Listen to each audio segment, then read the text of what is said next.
Hello everyone, welcome to my channel. Thumbnail देख के आपको तो पता लग ही गया होगा कि ये वीडियो किस टॉपिक पे है। आज की ये वीडियो बहुत इंपॉर्टेंट है और वीडियो को स्किप मत करिएगा, क्योंकि अगर आपको लगता है कि आप वीक स्टूडेंट हो और 2 महीने में 80% लाना पॉसिबल नहीं है तो ये वीडियो आपके लिए है। इस वीडियो का टॉपिक है 2 मंथ में 80% मार्क्स कैसे लाएँ, माई रियल एक्सपीरियंस। मैं आप लोगों को अपना रियल एक्सपीरियंस दूँगी। यहाँ पर मैं कोई आप लोगों को टिप्स और ट्रिक्स नहीं देने वाली हूँ, अपना रियल एक्सपीरियंस देने वाली हूँ। तो ये वीडियो आपकी सोच और आपका डर एकदम ख़त्म कर देगी। 2 महीने पहले मुझे खुद पे डाउट था, लेकिन आज मेरा 80% आए हैं और आज मैं तुम्हें वही सिंपल स्ट्रेटजी बताने वाली हूँ जो मैंने फॉलो किए थे। ये कोई भी स्टूडेंट फॉलो कर सकता है, चाहे वो मिडिल स्टूडेंट हो या फिर वीक वाला हो। लेकिन कोई भी स्टूडेंट वीक नहीं होता है, बस वो खुद को समझता है, लेकिन ऐसा है नहीं। अगर आप मेहनत करते हो तो आप ला सकते हो, चाहे आप क्लास 10th में हो या फिर आप क्लास 12th में हो। तो चलिए वीडियो को स्टार्ट करते हैं बिना टाइम वेस्ट किए।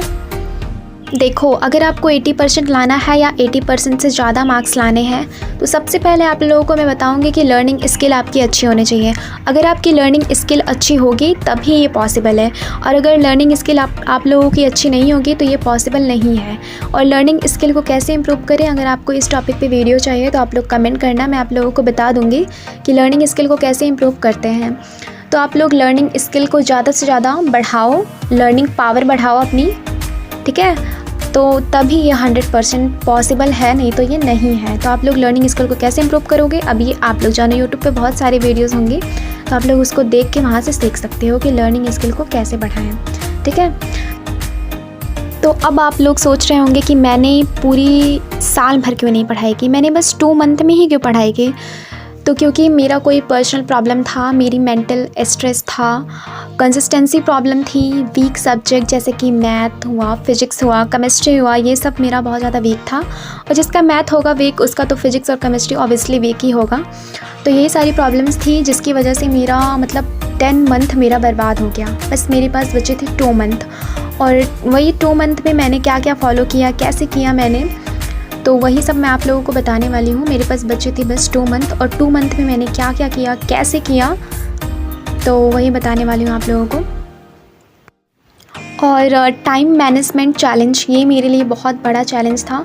मैं टाइम मैनेज नहीं कर पाती थी। बहुत सारे स्टूडेंट का ये प्रॉब्लम है कि वो टाइम को मैनेज नहीं कर पाते हैं। 1 दिन 2 दिन टाइम को अच्छे से मैनेज कर लेंगे, लेकिन तीसरे दिन चौथे दिन फिर से वही हो जाएगा, मतलब टाइम मैनेज हो ही नहीं पाता है। बहुत सारे स्टूडेंट की प्रॉब्लम होंगी, ये मैं समझ सकती हूँ क्योंकि मैंने इसको फेस किया है। तो मैंने क्या डिसीज़न किया उस टाइम, मैंने डिसाइड किया कि मैं बस इम्पॉर्टेंट टॉपिक पर फोकस करूँगी। Important topic, exam based topic. तो आप लोग इम्पॉर्टेंट टॉपिक पे फोकस करके आप लोग भी 2 मंथ में 80% मार्क्स ला सकते हो। आप लोगों को सबसे पहले इम्पॉर्टेंट टॉपिक पे ध्यान दो। अगर आप लोगों के पास टाइम बहुत कम है तो बस इम्पॉर्टेंट टॉपिक पे ही ध्यान दो, जो जिसके चांसेस ज़्यादा हैं एग्ज़ाम में आने के, जो एग्ज़ाम बेस्ड टॉपिक है उस पर ज़्यादातर फोकस करो। मैंने यही फॉलो किया था।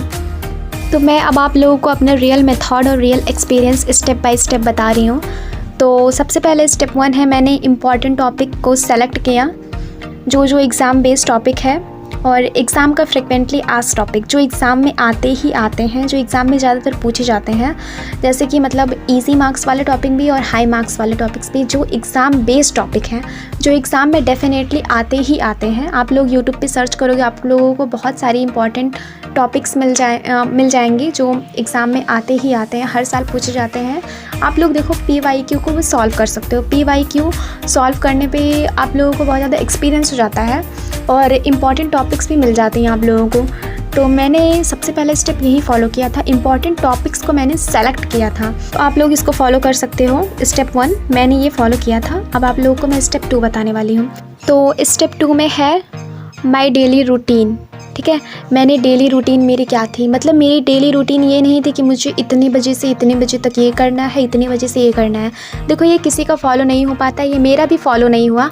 बस मेरे डेली रूटीन में क्या था कि मुझे 2 से 3 घंटा मुझे पर डे पढ़ना है, मुझे डेली पढ़ना है 2 से 3 घंटा। और ये कब पढ़ना है, ये मतलब डेली डिसाइड हो जाता था मुझे, चाहे जब टाइम मिलता था मैं 2 से 3 घंटे एकदम अच्छे से मैं पढ़ लेती थी। और वीक सब्जेक्ट को मैंने 30 मिनट ईच डे, डेली मतलब 30 मिनट में डेली वीक सब्जेक्ट को पढ़ती थी। और इजी सब्जेक्ट को मतलब वो तो फास्ट रिवाइज करती थी, लेकिन वीक सब्जेक्ट को मैं डेली पढ़ती थी। 30 मिनट वीक सब्जेक्ट को मैं ज़रूर देती थी। तो ये थी मेरी स्टेप 2। और चलिए अब स्टेप 3 पे चलते। तो स्टेप नंबर 3 है पेन एंड पेपर प्रैक्टिस। देखो ये मेरा फेवरेट स्ट्रेटजी है। मैंने इसको इसको मैं फॉलो करती ही करती थी। ठीक है, अगर आप लोग 100% चाहते हो कि आप लोगों को जल्दी याद हो, लर्निंग स्किल आप लोगों की इम्प्रूव हो, तो पेन एंड पेपर के बिना पढ़ो ही मत। ठीक है, पेन और पेपर लेके ही बैठो, खुद की नोट्स बनाओ, खुद ही लिखो। जैसे कि फॉर एग्जांपल एस्से हुआ, लेटर राइटिंग प्रैक्टिस हुआ, कुछ भी हुआ, आप लोग प्रैक्टिस करो। ठीक है, लिखते लिखते प्रैक्टिस करो।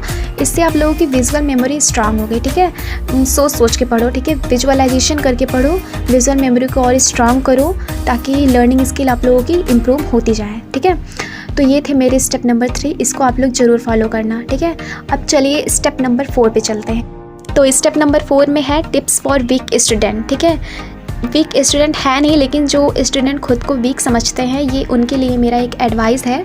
ठीक है, तो सबसे पहला मेरा एडवाइस क्या है, इम्पॉर्टेंट टॉपिक पे फोकस। ठीक है, इंपॉर्टेंट टॉपिक पे फोकस, ये मैं पहले भी बताई हूँ। इंपॉर्टेंट टॉपिक पे फोकस करने पे ज़्यादा ध्यान दो। ठीक है, इंपॉर्टेंट टॉपिक को खोजो।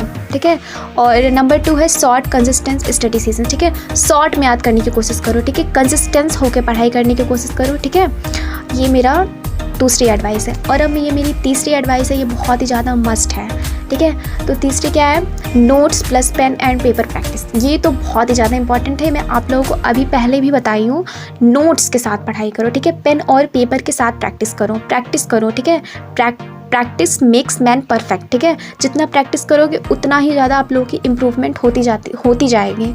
ठीक है, और नंबर 4 पे है कॉन्फिडेंस प्लस माइंडसेट पॉजिटिव। ठीक है, कॉन्फिडेंस से आप लोगों का माइंडसेट जो है ना वो पॉजिटिव होता है।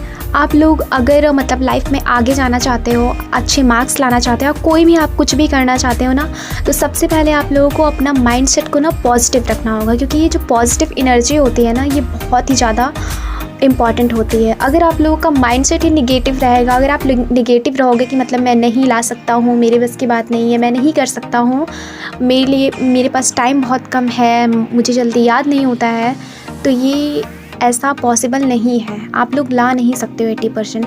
लेकिन अगर आप लोगों के पास कॉन्फिडेंस है कि मैं ला सकता हूँ, मैं कर सकता हूँ, मेरे पास पॉजिटिव एनर्जी है, तो सबसे पहले आप लोग अपने माइंडसेट को पॉजिटिव रखो। ठीक है, पॉजिटिव एनर्जी लाओ, ज़्यादातर लाने की कोशिश करो, पॉजिटिव रहो, ताकि आप लोग अच्छे से अच्छा मार्क्स ला सको। ठीक है, तो ये बहुत ही ज़्यादा ज़रूरी है अपने माइंडसेट को पॉजिटिव रखना। ठीक है, तो ये मेरा मैसेज है आप लोगों के लिए। कंसिस्टेंसी प्लस स्मार्ट लर्निंग से आप लोग लॉन्ग सिलेबस को कवर कर सकते हो। चाहे कितना भी लंबा सिलेबस क्यों ना हो, आप लोग उसको कंप्लीट कर सकते हो।